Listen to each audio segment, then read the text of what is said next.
This is Lenovo Legion Go. Let's unpack the box and see what we got here. Box खोल्नेबित्तिकै you can see the Lenovo Legion Go itself and you can see the specs on your screen.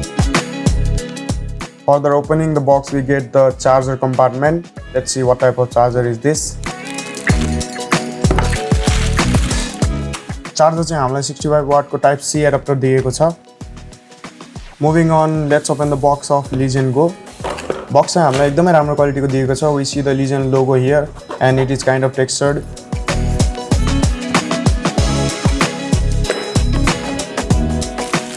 Display को कुरा गर्नु पर्दाखेरि हामीलाई यहाँ दिएको छ 8.8 inches को WQXGA panel with 144 Hz refresh rate र यसको ब्याक प्यानल हेर्ने हो भने हामीलाई यहाँ दुईटा एयर भेन्ट दिएको छ.